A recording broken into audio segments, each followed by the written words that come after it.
Sa ulap na maliwanag, ito siyang pakiyag, ang Diyos Ama na nangusap. Ito ang mahal kong anak, lugod kong hindi.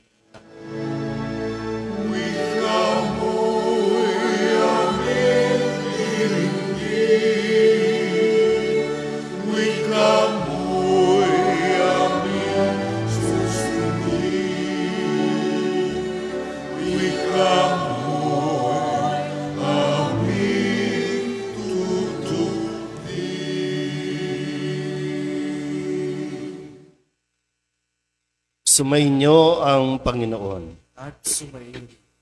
Ang mabuting balita ng Panginoon ayon kay San Marcos. Papuri sa iyo, Panginoon. Noong panahong iyon, umakyat si Jesus sa isang mataas na bundok. Wala siyang isinama kundi sina Pedro, Santiago at Juan. Samantalang sila'y naroon, nakita nilang nagbagong anyo si Jesus. Nagniningning ang kanyang kasuotan na naging puting-puti, ano pat walang sino mang makapagpapaputi ng gayon. At nakita ng tatlong alagad, si Moises at si Elias, na nakikipag-usap kay Jesus. Sinabi ni Pedro kay Jesus, "Guro, mabuti pa'y dumito na tayo. Gagawa po kami ng 3 kubol, isa sa inyo, isa kay Moises, at isa kay Elias." Hindi nalalaman ni Pedro ang kanyang sinasabi, sapagkat masyado ang takot niya at ng kanyang mga kasama. At nililiman sila ng isang alapaap at mula rito'y may tinig na nagsabi, "Ito ang minamahal kong anak, pakinggan ninyo siya." Pagdaka, tumingin ang mga alagad sa paligid nila at nakitang wala na silang kasama roon kundi si Jesus. Habang bumababa sila sa bundok, ay mahigpit na itinagubilin sa kanila ni Jesus, "Huwag ninyong sasabihin kanino man ang inyong nakita, hanggat hindi muling nabubuhay ang anak ng tao." Sinunod nila ang tagubiling ito, ngunit sila'y nagtanungan kung ano ang kahulugan ng sinabi niyang muling pagkabuhay.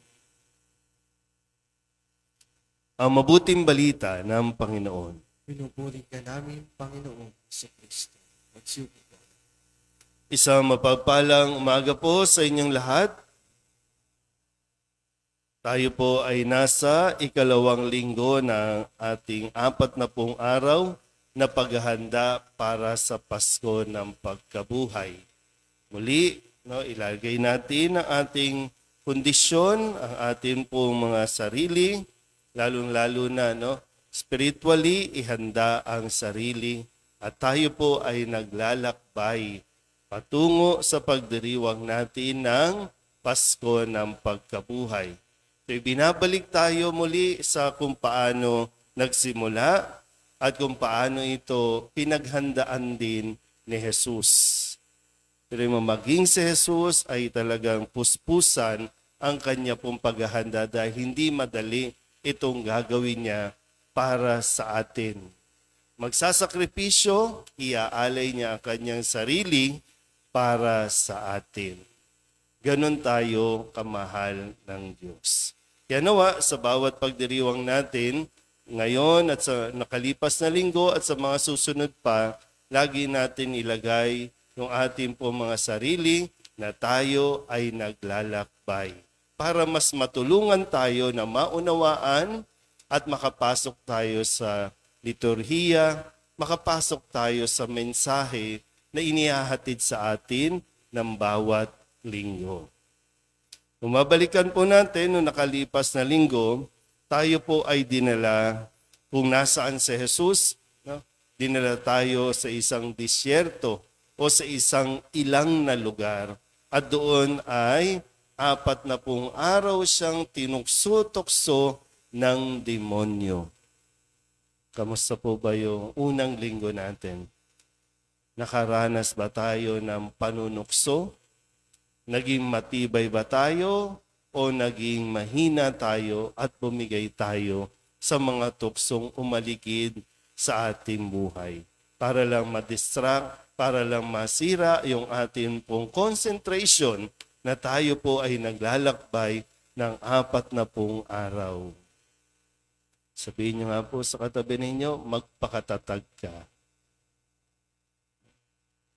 Kasi talagang hindi rin naman hihinto yan. Hindi porket nakalipas na 1 linggo, okay na. Hindi. No, habang papalapit tayo ng papalapit, talagang magle-level up din ang mga panunuksong gagawin sa atin ng demonyo.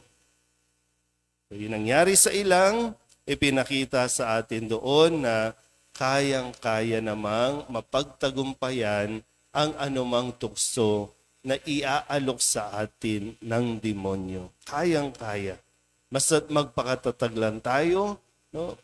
Focus lang tayo sa kung saan tayo dinadala ni Jesus.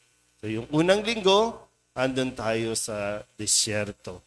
At inihiling din sa atin na may mga bagay na kailangan nating iwan, may mga bagay na kailangan nating kontrolin, no, para sa ating buhay. Iwan mo muna lahat. Tanging ikaw at ang Diyos lang. At doon, magtatagumpay tayo. Ngayon, dinala naman tayo ni Jesus, sabi dito sa Ebanghelyo ni San Marcos, dinala tayo doon sa isang mataas na bundok. At ipinaranas, nakita ng kanyang mga alagad ang kanyang kaningningan, ang kanyang pagka-Diyos, nang siya po ay magbagong anyo. Nagkaroon na kumbaga yung a taste of heaven na sinasabi. Wala pa man, pero nakita na nitong 3 alagad na ito ang kanyang kaningningan. Hindi ko alam kung paano po nila nakilala na ito ay si Moises at si Elias na lumitaw sa tabi ni Jesus. Pero yung mahalaga na na-record din ay ipinahayag dito kung sino si Jesus. Siya ang minamahal na anak. Pakinggan ninyo siya. Yung karanasan po, no? Yung karanasan na makita mo, maranasan mo, maramdaman mo ang kaningningan ng Diyos. Puting-puti ang kanyang kasuotan, walang maitutumbas o maikukumpara sa kaningningan ng Diyos. Pero tingnan niyo po, no? Kahit na siya, ito po yung napapatunay na siya ang anak ng Diyos. At pwede naman, no? Pwede naman niyang sa ibang paraan gawin ang pagliligtas sa tao. Pero hindi. Ito yung natatanging paraan para mailigtas na tayo mula sa ating pagiging makasalanan. Mailigtas din tayo at maipagtanggol mula sa kadiliman o sa gawain ni Satanas. Kasi ayaw ni Satanas na tayo ay makabalik sa Diyos. Pero ito, ginawa ni Jesus para sa atin. Kung pagninilayan natin, mahirap itong gagawin niya. No? Kung tutusin, alam na natin kung anong mangyayari, pero muli tayong dinadala para mapagnilayan din natin yung mga karanasan natin sa buhay. O pwede niyang ayawan to. O pwede niyang baguhin ito. Kaya nga, siguro, hindi ko alam kung anong pinag-uusapan nila ni Moises at ni Elias. Ang malinaw lang sa turo sa atin, si Moises ang kumakatawan sa kautusan, si Elias ang kumakatawan sa lahat ng mga nagpahayag ng mga propeta na napapatunay na si Kristo ang anak ng Diyos. Pero sadyang may mga laban na tanging ikaw lang. Para bang pwede naman niya ulit, o Moises, ikaw na lang umako nitong pagpapahirap na ito. O Elias, ikaw na.